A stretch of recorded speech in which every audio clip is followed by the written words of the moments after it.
माझ्या उंचीचा करा.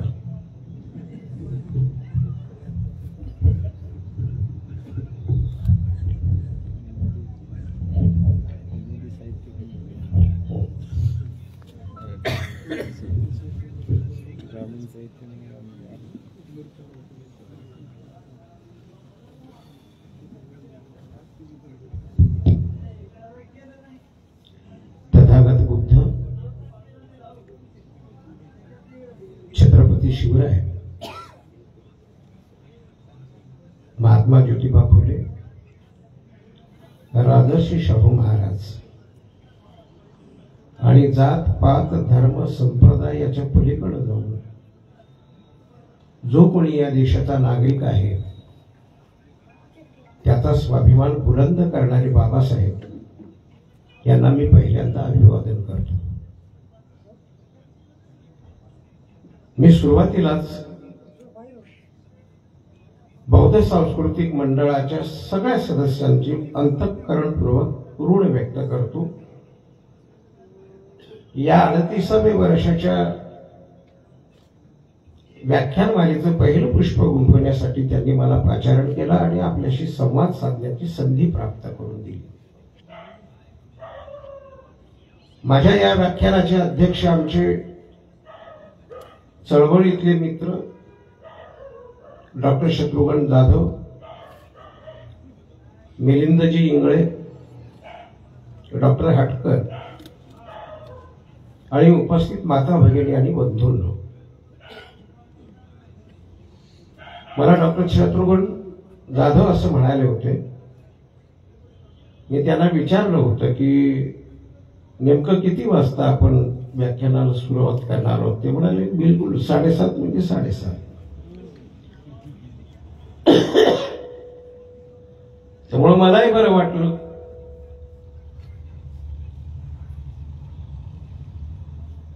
परिचय करून देत होते पायकराव आणि इतकं कौतुक ऐकण्याची मलाही सवय नाही. आपण काम करत गेलो, वाढत गेलो. पण पायकराव सर कुठे?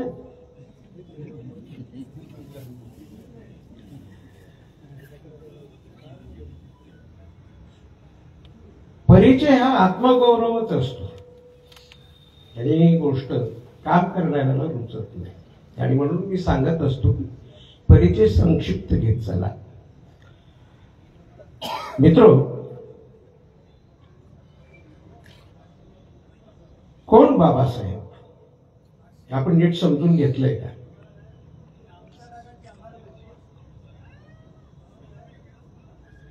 वेद आणि वेदांगे, वेद आणि वेदावर आधारित असलेले ग्रंथ,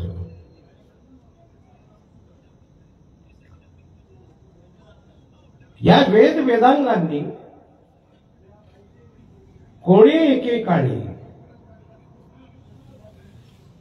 जी एक समाज रचना सांगितलेली होती,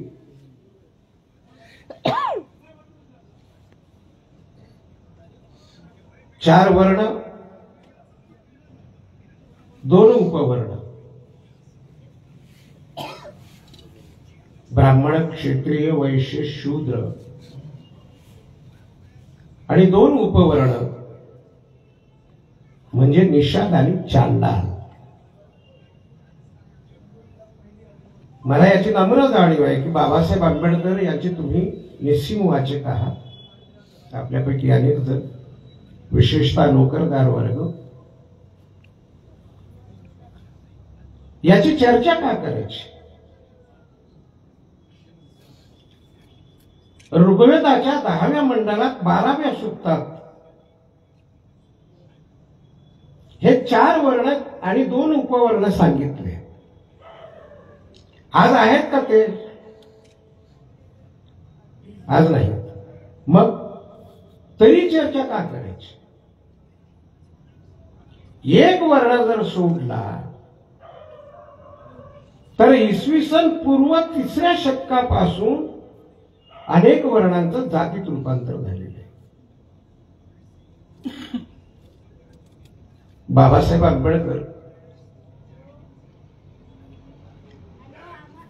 यांचं हूल वी आर दी शूद्राज आणि हूल वी आर दी अनटचेबल हे दोन ग्रंथ तुमच्यापैकी अनेकांनी वाचले असण्याची शक्यता आहे. बाबासाहेब आंबेडकरांचे जे गुरु होते महात्मा फुले, बाबासाहेबांनी सांगितलं होतं की माझे 3 उपास्य दैवत आहेत, बुद्ध, कबीर आणि फुले. फुल्यांनी काय सांगितलं होतं? सिद्धांताच्या रूपात सांगितलं होतं. फुले कायम शूद्र अतिशूद्र असं म्हणत असत. शूद्र अतिशूद्र हा कोणता वर्ग आहे, कोणता समाज समूह आहे, कोणता समुदाय आहे? आमच्या मराठा भावांना मी सांगत असतो,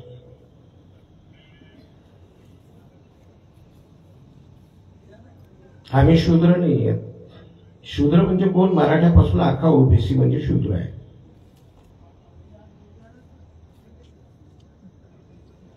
आणि अतिशूद्र कोणता समुदाय आहे? अस्पृश्यापासून पुढे जो आहे. महाराष्ट्रातल्या अस्पृश्यांच्या 4 जाती: पूर्वास्पृश्य, महार, मांग, चांभार, ढोर आणि भटके विमुक्तांच्या 43 जाती आणि महाराष्ट्रातल्या आदिवास्यांच्या 53 जाती. हे म्हणजे अतिशूद्र. या सगळ्या समुदायाची जी एक मानसिकता होती युगानुयुग,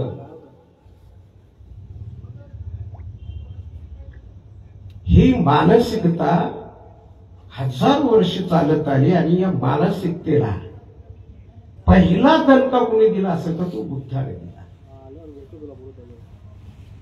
पहिला दणका.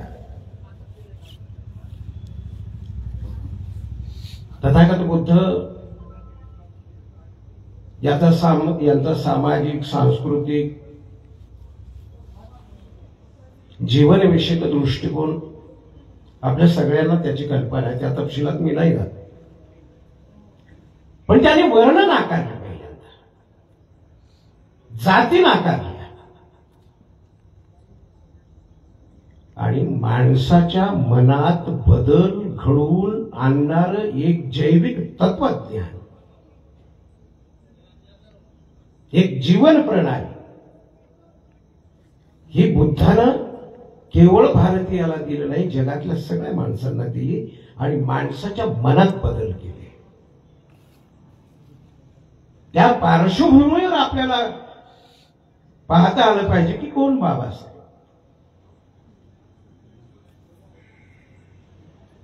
बुद्धानंतर तब्बल 1900 वर्ष, 1-2 वर्ष नाही, 5 वर्ष नाही, 10 वर्ष नाही, 50 नाही, 1900 वर्ष माणसाच्या मनात नंतर बदल झाले नाही.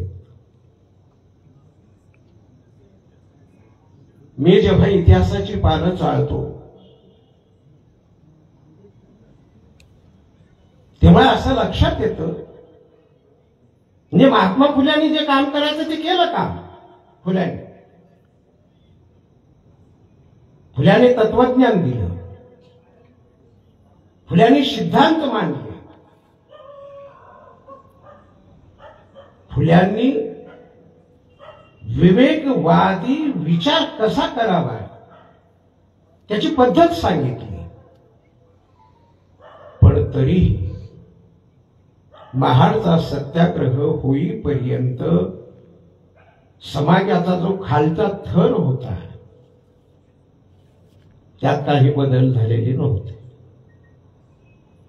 आमच्या पूर्वजांच्या लंगोट्या गेल्या नव्हत्या. बाबासाहेबांना आवाहन करावं लागलं की शर्ट, धोती किंवा पॅन्ट याच्यामध्ये तुम्ही आलं पाहिजे आणि आपल्याला सांगितलं पाहिजे की हा काळ कोणत्या जातीनं कोणत्या पद्धतीचा पेहराव करावा असा दंडक असलेला काळ. त्या माणसाला पाहिलं की लक्षात यायचं या जातीचं आहे. गोपाळ गणेश आगरकर नावाचे एक सुधारक होऊन गेले ब्राह्मण समाजामध्ये. बाबासाहेबांनी त्यांच्या कर्तृत्वाच्या बाबतीत फक्त एक ओळ लिहिली, दुःखात सुख नावाचा एक आग्रहलेख बाबासाहेब आंबेडकरांचा बहिष्कृत भारतात. आगरकर मोठे होते, सुधारक होते.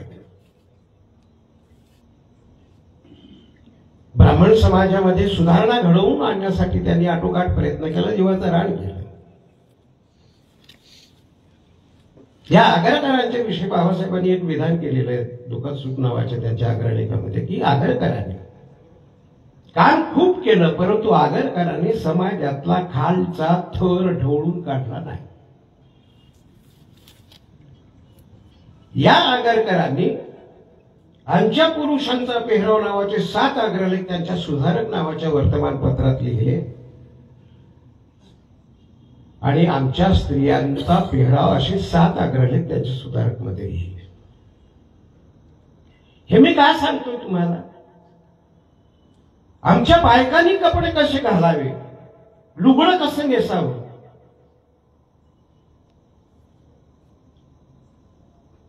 पद्धती होत्या. समाज संस्था आणि धर्मसंस्थेने काही दंडक निर्माण केलेले होते.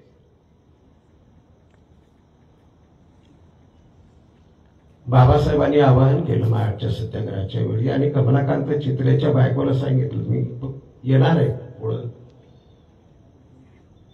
महाराष्ट्र सत्याग्रह त्याची जी पूर्वकथा आहे तीही आपल्याला फारशी माहिती नाही. असेल अंशतः माहिती असेल. बाबासाहेबांनी हजारो वर्षाची गुलामी एका झटक्यात फेकून द्यायला सांगितली. बाबासाहेबांनी अमरावतीला बोलताना असं म्हटलं की जे देव तुमचं दैव बदलू शकलं नाही त्या देवांच्या नादी लागलाच कशासाठी. बाबासाहेब आंबेडकरांचे त्या काळातले जे अनुयायी होते ते अधिक प्रमाणात निरक्षर होते पण इमानदार होते.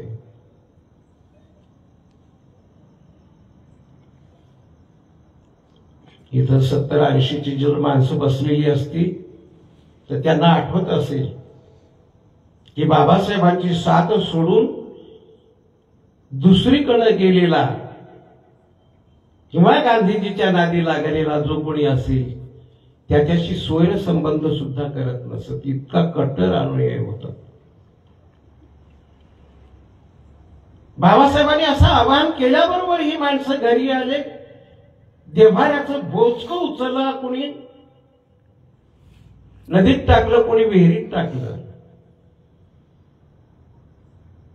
बुद्धानंतर माणसाच्या मनात बदल घडविणारा एकमेव महापुरुष इतिहासाच्या पानावर तो म्हणजे बाबासाहेब.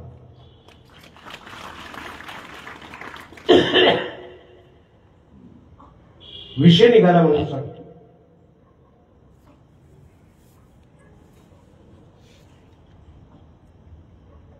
नाही, मी पाणी पीत कधीच बोलत नाही.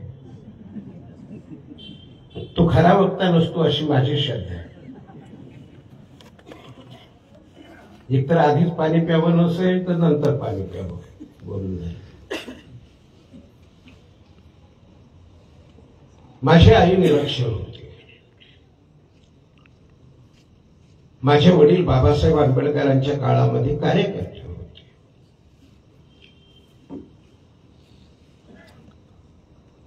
त्या काळात 4थी पास.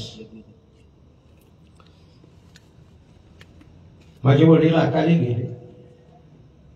आई माझ्याकडे राहत असेल तिच्या निर्वाणापर्यंत.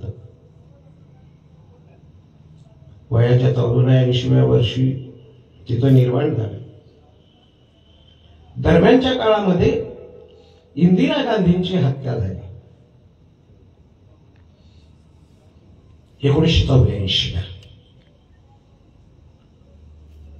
आणि निवडणुका लागल्या.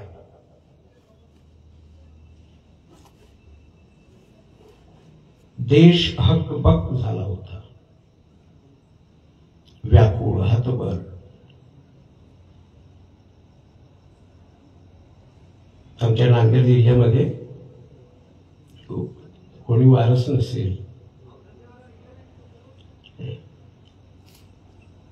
तर त्याला परदेशी म्हणत असत.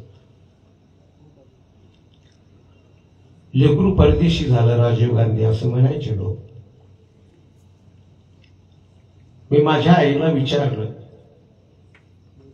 निवडणुका लागलेल्या होत्या,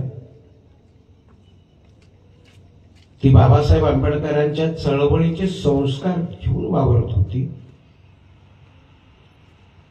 तिला मी विचारलं की संपूर्ण देश राजीव गांधी म्हणतंय, कुणाला मतदान करणार आहेस? तिने मला उलटा प्रश्न केला, तू कुणाला करणार आहेस? निरक्षर.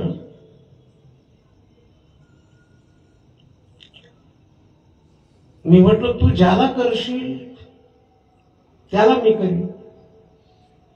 का म्हणाली, तुला अक्कल नाही का? नाही, पण तरी कुणाला मतदान करशील? ती इतकी पक्की होती तिच्या भूमिकेच्या बाबतीत. ती म्हणाली, मला ज्याला करायचंय ना त्यालाच करेन. म्हटलं, तरी मला ज्याला करायचं त्याला करेल म्हणाली. ती गुपित असत. बरं म्हटलं. मी आईला असं म्हणालो, जेव्हा कल तर लक्षात आला, तिचा जो कल होता तो लक्षात आला. म्हटलं, हे बघ, तू ज्याला मतदान करशील तो तुझा उमेदवार पडेल. बरं, काय म्हणावं तिला? निष्ठा काय असतं, काय म्हणावं तिला? हो बापू, मी ज्याला मतदान करील तो महा उमेदवार पडाल, पण ध्यानात ठेव, माझ्या एका मताने तो चढल, माझ्या एका मताने तर चढल की नाही, या निष्ठा असतात. काय काय झालंय? बाबासाहेब आंबेडकरच नीट समजून नाही घेतलं आपण. जी वाताहत झाली आपली सगळी, कसं समजून घ्यायला पाहिजे होतं? माळचा सत्याग्रह जो आहे ना, तो अचानक झालेला नाहीये. अचानक नाही झालं. या देशातील पहिलं विधानमंडळ बॉम्बे लेजिस्लेटिव्ह काउन्सिल आहे, ज्याला आपण विधानसभा म्हणतो. हे 1921 ला ती अस्तित्वात आहे, बॉम्बे लेजिस्लेटिव्ह काउन्सिल. आणि दोन पद्धतीनं आमदार निवडले जात होते. काही नियुक्त केलं जात होते, काही निवडून दिले जात होते. 1921 ते 1937 हा काळ जो आहे, या काळात कोणाला मतदानाचा अधिकार होता त्यावेळी? जो 4थी पास आहे किंवा जो टॅक्स भरतो त्याला मतदानाचा अधिकार. आज 18 वर्षाचं झालं कोणी, त्याला मतदानाचा अधिकार. ही बाबासाहेबाची देणगी आहे, बाबासाहेबाचे उपकार आहेत या देशावरचे.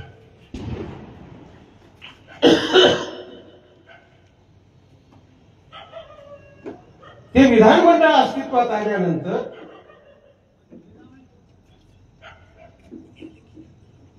ब्रिटिशांनी बाबासाहेबांना विनंती केली की तुम्ही आमदार तर व्हाच, पण मंत्रिमंडळात या. बाबासाहेबांची चळवळ करण्याची जी पद्धत होती ती फार कायदेशीर होती.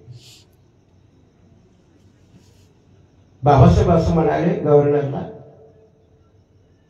माझ्या ऐवजी तुम्ही ब्राह्मणेतर चळवळीचे जे नेते आहेत भास्करराव जाधव, या भास्करराव जाधवांनी रामायणावर नवा प्रकाश नावाचा एक ग्रंथ लिहिला. या ग्रंथावर बंदी आणली. ब्राह्मण कोर्टात गेले. त्या काळात ते ब्राह्मण कर्मठ होते, त्या काळात ते चांगले होते. त्या आजच्या काळात ते काही आता चांगल्या ब्राह्मणांचं सुद्धा सँडविच करून टाकले सनातन्यांनी.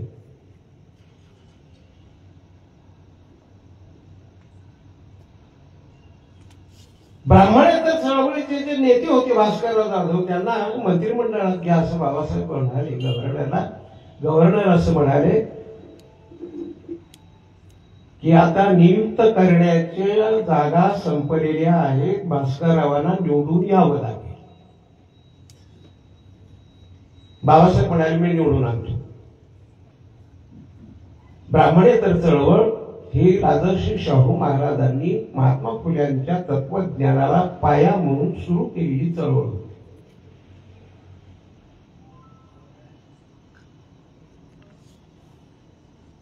बाबासाहेब म्हणाले मी निवडून आणतो भास्कररावांना. कसं? बाबासाहेब म्हणाले माझ्याकडे 137 मत आहेत. त्या बळावर ते निवडून येतील. म्हणजे त्यांचे काही आहेतच, पण माझे 137 मत मी त्यांना देतो. 5 चांभार होते, 2 मान होते आणि 130 पूर्वास पुरुष महार होते जे मतदार होते. बाबासाहेबांनी ही सगळी 137 मतं भास्कररावांच्या तराजूत टाकली, त्यांना निवडून आणलं, त्यांना मंत्री केलं. सी.के. बोले नावाचे एक गृहस्थ होते, चांभार समाजाचे होते, पण आयुष्यभर बाबासाहेबांच्या सोबत राहिले.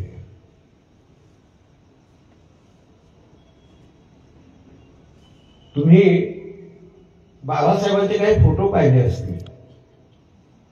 त्याच्या एका फोटोमध्ये बाबासाहेबांच्या मांडीवर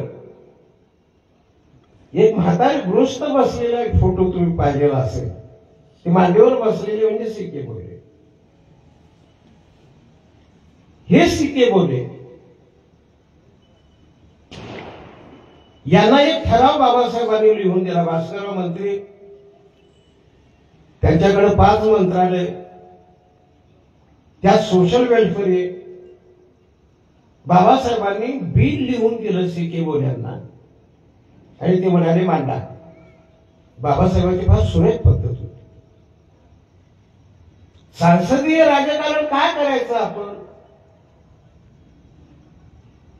ही काही नवीन घटना नाही ना. नीट समजूनच नाही घेतलं आपण.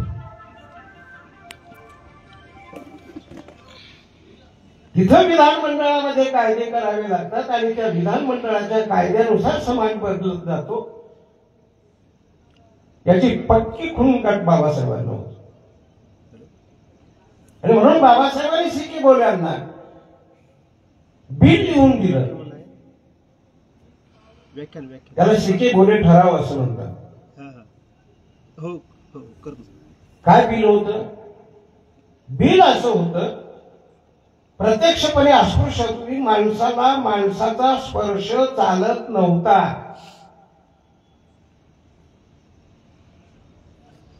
कुत्रे मांजर पाणी पित होते, माणसाला पाण्याला शिवण्याचा अधिकार नाही. असा काळ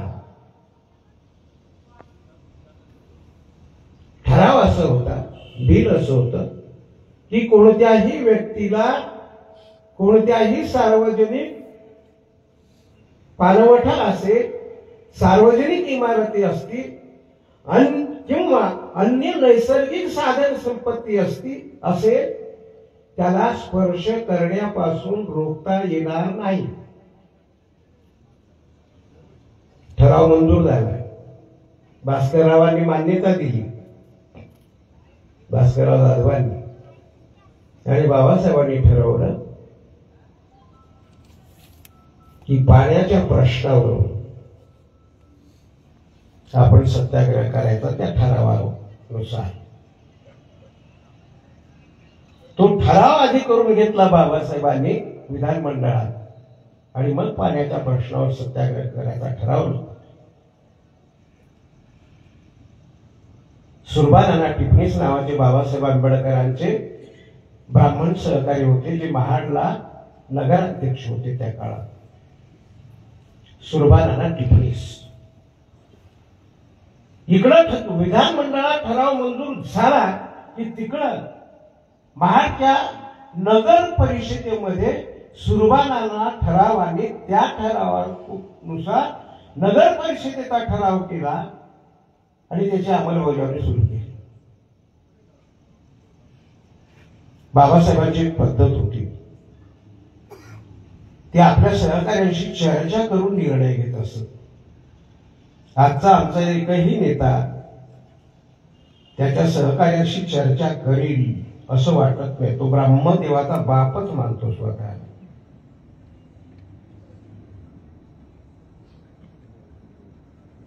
पाण्याच्या प्रश्नावरून सत्याग्रह करायचा हे जेव्हा बाबासाहेबांनी ठरवलं,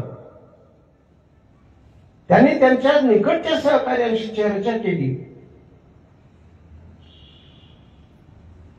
4 बैठका झाल्या आणि 5वी बैठक ही महाडला ठेवली.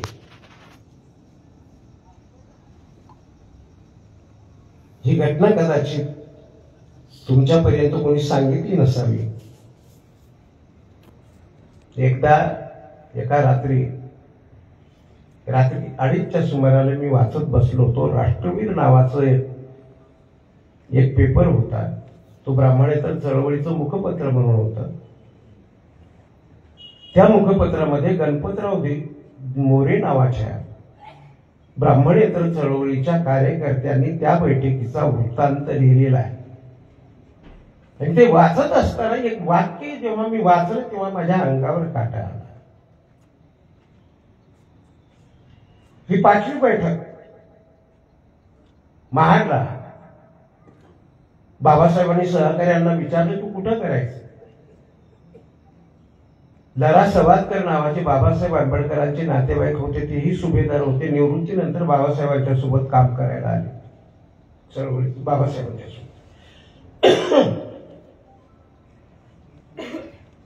लरा सवादकर असं म्हणाले की आपण अलिबागच्या समुद्र किनाऱ्यावर करू, कारण अलिबागचा जो समुद्र सुरू होतो तो पॅसिफिक महासागरापर्यंत भिडतो. माणसाचं मन विशाल असलं पाहिजे. एक कार्यकर्ता असं म्हणाला की आपण गणपतीपुळेला करू, कारण तिथला समुद्र अतिशय स्वच्छ आहे. त्याच्या किनाऱ्यावर उभं राहिलं की तळ दिसतो, इतका नितळ आहे. माणसाचं मन स्वच्छ आणि नितळ असलं पाहिजे. गणपतीपुळेच्या समुद्र किनाऱ्यावर करू. त्या बैठकीला सावरकरांचे एक अनुयायी होते, बापूसाहेब जोशी म्हणून. ते आयुष्यभर बाबासाहेबांच्या सोबत होते अनुयायी सावरकरांचे. ते बापूसाहेब जोशी तिथं असल्यामुळे छत्मीपणाने एक कार्यकर्ता असं म्हणाला, सहकारी बाबासाहेबांचं, की आपण सावरकरांच्या नाकावर टिचून रत्नागिरीला करू, रत्नागिरीच्या समुद्र किनाऱ्यावर करू. कारण त्यावेळी रत्नागिरीला केवळ अस्पृश्यांसाठी सावरकर पतित पावन मंदिर उभं करत होते. हे त्याला पार्श्वभूमी होते.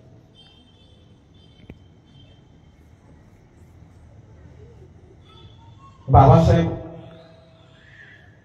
हे अनंतराव चित्रे यांच्याकडे वळले. अनंतराव चित्रे आयुष्यभर बाबासाहेबांच्या सोबत होते. जन्मानं ब्राह्मण होते, ऋग्वेदी होते. आपल्याकडे जसं 12.5 फूट जाती आहेत की नाही पूर्वास्पृश्य मागांमध्ये, तसं त्यांच्याकडेही जवळपास 18 शाखा आहेत ब्राह्मणांमध्ये. अनंतराव चित्र्यांना बाबासाहेबांनी विचारलं की अनंतराव कुठे करायचं आहे. अनंतराव यांना बाबासाहेबांची सगळे आडाची माहिती होते. अनंतराव म्हणाले, बाबासाहेब तुमच्या मनात कुठलं तरी ठिकाण नक्की आहे,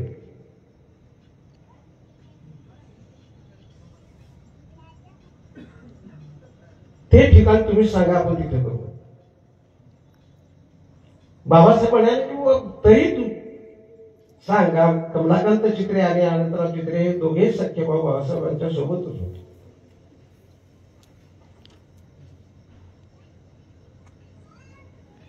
अनंतराव हे काही बोलायला तयार नाही. तेव्हा बाबासाहेबांनीच अनंतरावांना विचारलं की अनंतराव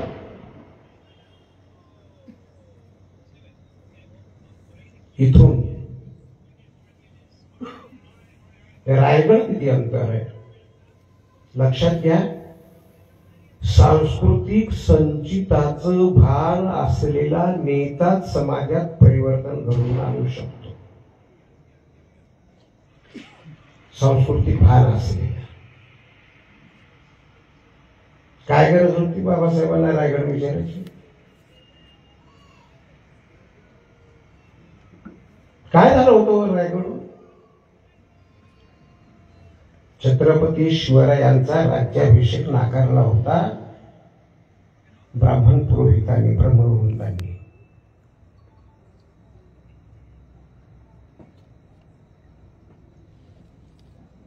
अनंतराव चित्रे म्हणाले की बाबासाहेब महाडच्या चौदार तळ्याच्या पाळोवर उभं राहिलं आणि पाहिलं की रायगडाचं टोक दिसतं. आणि बाबासाहेब आंबेडकरांचं पुढचं जे मी सांगतोय ते विधान वाचल्याबरोबर मला रात्री 2:30च्या सुमाराला अंगावर काटा आला. बाबासाहेब असं म्हणाले, बस माझ्या शिवरायाचा संस्कृतीच्या ठेकेदारांनी